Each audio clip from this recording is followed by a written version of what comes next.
Okay, we're going to take a quick look at MakeBeliefsComix, and this is a great site for helping your students to make comic strips. It's very simple and easy to use. So we start by just clicking enter here. The kids do not need a login, so that's a very great feature of this. And we're going to go ahead and take a look at how students would make their own comic. So once we're in here, I'm going to scroll down just a hair so you can see our whole selection board here. And students can name their comic. So we'll just start with a vocabulary example. And one of our third grade vocabulary words is mistaken. Okay, and then for the author's name, I'm just going to put my first name here. And then how MakeBeliefsComix works is we can come down here and we can make lots of different selections of things that pre-made things we want to put into our comic. So we can see down here there's a cast of characters, there's objects and scenes over here. Down here we can change background colors. Here we can choose how many panels we want in our comic.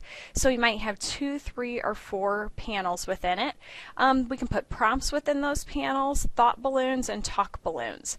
And then we'll take a look over here on the side here in a minute, and we're going to look at different things we can do with these different characters and objects down here. So let's start out by looking at an object or scene. So let me click here, and when I clicked here, you see in the selection window this popped up. Well, I'm just going to kind of briefly go through here and show you there's all types of props, but if we go a little further in here, we'll see several scenes as well. I'm going to click this classroom scene. So once I click on this, you're going to see it appears in that first panel here. Well, I want to go ahead and use the same classroom scene all the way through it, so I can click in the next panel, and I'm going to click my classroom scene again, and I'm going to do that same thing again. So now what I want to do, I might want to change the scale of this classroom scene. So let's say on this one, I want to zoom in. If I click on the panel and then I click on the object there, I can click my scale. I'm going to click on that object there after I click the scale, and I can zoom this in, and then if I click on move, I can move this as well. So you can scale and move any item within here. So now let's take a look at our cast of characters.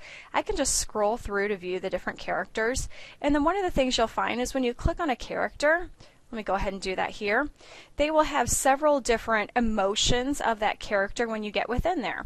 So let me click on this first scene, and let me pull in the angry face. Let me click on the middle screen here, and let's pick this one, and let's go to the end. We'll go back and get this one. Alright, so now you see I have different faces of the same character, and once again, just like before, we can move these items, we can scale them bigger or smaller. So since this one I zoomed in a little bit more, I'm going to go to the other ones and let me click scale and then pick my object, and I'm going to make those a little smaller just to make it a little more realistic. And then once again I can go to move. Okay, so now that I have my characters here, and I have my scene, I want to do a little work with putting in some speech or putting in some thought bubbles. So I'm just going to go down to the bottom here. I'm going to pick talk buttons, and there's 8 different talk buttons. One thing you'll notice is that if depending on your placement of the page, like here I want my talk bubble to be on this side, I'm going to click on it and it's going to pop in here, and I'm going to move that. This one here, I think I'm just going to put a thought bubble in this one, so let me click there. I'm going to move this over. I'm going to try a smaller one here, and I can move that up. And then let me come to my first one here, and I'm going to put a new talk button and change it as far as the location within here. Alright, so now if we want to put words into these, all we have to do is just click and we can write. So I can say, where is my homework?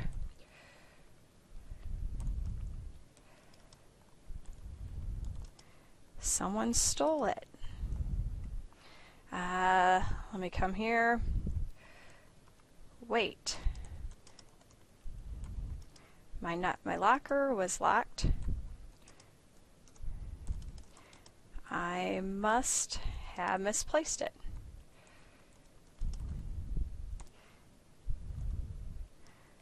Oh, here.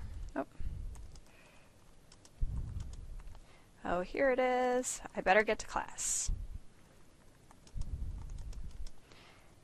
All right, so we have all our editing. Well, let's look at the delete feature really quick. Let's say that I want to put a smaller text bubble in. I'm going to copy that text. If I want to delete an option, all I have to do is click this delete and then click on the object. So that's one thing to keep in mind if you need to get rid of something. Let me get a smaller text bubble now and put that in there. And I'm going to paste in that other text that I have. So that's how you delete as well. You can also order things. As you can see over here, there's bring to front options. So let's say that I have this. If I want to put, let me move this text bubble a little bit. Let's say I want to put the girl in front. If I click on her, I can put bring to front and then click on our girl, and you can see how she moved to the front there. So those are just other options that are available with that bring to front and move. So my comic strip is made now. I might want to put, I can put one of these panel prompts in here if I want to say like what the vocabulary word is. So let me clip here and I'm just put mistaken. All right, now I have my full example. So I'm going to click my next button here, and then it's going to take me to the screen. One thing to notice on here, in this review area, if you want to go back and change something, you must hit this go back and edit button. If you hit the back button up here, you're going to lose it. But on the next option here is to print it. If I press print here, it's just going to print a copy off.